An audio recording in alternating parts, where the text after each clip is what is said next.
warahmatullahi wabarakatuh. Perkenalkan, nama saya Rani Oktaviana dari NIM 2303040301. Di sini saya akan menjelaskan tentang kesahan dari premis berkuartor dan juga pembuktian secara langsung dan tidak langsung pada mata kuliah dasar-dasar matematika. Baik, di sini adalah tugas proyek yang disusun oleh Rani Oktaviana. Di sini saya akan menjelaskan tentang premis kesahan berkuartor, 2 contoh soal, dan juga pembuktian secara langsung dan tidak langsung 2 soal. Berikut adalah contoh soal kesahan dari berkuartor. Soalnya yaitu adalah semua siswa SMA Negeri 1 Pekalongan sedang melakukan kerja bakti dan penanaman pohon di lingkungan sekolah mereka. Jika sebagian siswa Seman 1 Pekalongan melakukan penanaman pohon, maka membutuhkan peralatan dan tidak ada peralatan. Oleh karena itu, jika sebagian kerja bakti, maka membutuhkan peralatan. Maka penyelesaiannya adalah argumen tersebut dapat dinyatakan dengan simulasi berikut, yaitu PX yaitu sebagai siswa Pekalongan, KX sama dengan kerja bakti, MX sama dengan menanam, sedangkan RX adalah peralatan. Nah, bukti kesahannya yaitu sebagai berikut. Yang pertama, kenapa bisa didapatkan premis tersebut? Karena adanya perubahan dari universal extension. Maka didapat yaitu PX dan jika KX maka MX. Sedangkan yang kedua itu mendapatkan perubahan dari existential extension, maka mendapatkan PX, jika PX maka RX, dan yang ketiga negasi RX. Nah, lalu pada premis kedua dan ketiga kita bisa operasikan dengan modul Stolen sehingga didapatkan negasi PX. Sedangkan pada premis kelima kita bisa dapatkan jika XX maka PX itu dengan cara operasi DS antara 1 dan 4. Dan nomor 6 kita dapat memperolehnya jika XX maka RX dengan cara kita mensilogismekan antara premis 2 dan 4. Nah, jadi berdasarkan pengerjaan tersebut, argumen tersebut adalah sah.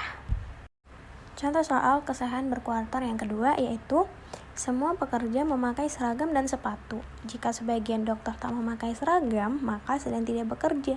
Oleh karena itu, sebagian tidak bekerja. Penyelesaiannya adalah dapat dinyatakan dengan simbol berikut, di mana PX dinyatakan sebagai yang memakai seragam, QX dinyatakan sebagai memakai sepatu, dan NX adalah sebagai sedang bekerja. Nah, maka bukti kesahannya yaitu sebagai berikut. Sama seperti yang tadi, nomor 1 dan nomor 2 kita menggunakan operasi universal extension dan juga existential extension. Dan nomor 3 didapat dari premis yang ketiga.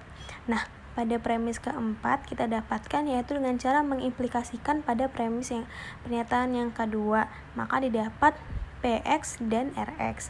Nah, nomor 5 kita dapatkan dengan cara mengkomutatifkan dari pernyataan keempat, maka didapatkan RX dan PX. Nah, sedangkan kita mendapatkan pernyataan nomor 6 adalah dengan cara mensilogismekan pernyataan 1 dan 6 sehingga didapatkan RX dan QX.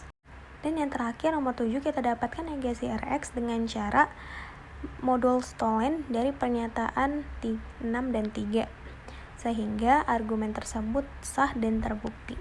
Kedua adalah contoh soal pembuktian langsung, yaitu kita membuktikan bahwa jika N adalah bilangan genap, maka N kuadrat adalah bilangan genap. Nah, maka dengan cara pembuktian langsung, itu adalah buktinya yang pertama, bilangan yang habis dibagi 2, dan juga yang kedua, bilangan kelipatan 2. Jika N adalah bilangan genap, artinya N sama dengan 2K, dengan K merupakan bilangan bulat. Maka diperoleh N kuadrat sama dengan 2K kuadrat, kita substitusikan dan hasil akhirnya adalah 2P.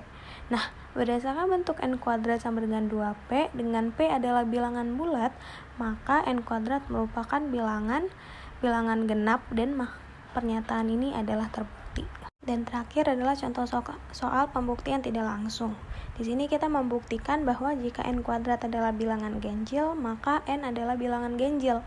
Nah, penyelesaiannya, buktinya akan dibuktikan N kuadrat adalah bukan bilangan ganjil atau bilangan genap, dan N adalah bukan bilangan ganjil atau bilangan genap. Ini adalah kontraposisi dari jika P maka Q, yang hasilnya adalah min Q maka min P. Nah, maka sama seperti yang tadi, kita masukkan, substitusikan n kuadrat sama dengan 2k kuadrat dan mendapatkan hasil 2p. Nah, maka berdasarkan definisi di atas, maka n kuadrat adalah bilangan genap. N adalah bilangan genap. Karena telah terbukti secara tidak langsung, dapat disimpulkan n kuadrat adalah bilangan genap dan n adalah bilangan genap. Ini dinamakan adalah kontraposisi. Baik, terima kasih atas perhatiannya. Sekian dari saya. Wassalamualaikum warahmatullahi wabarakatuh.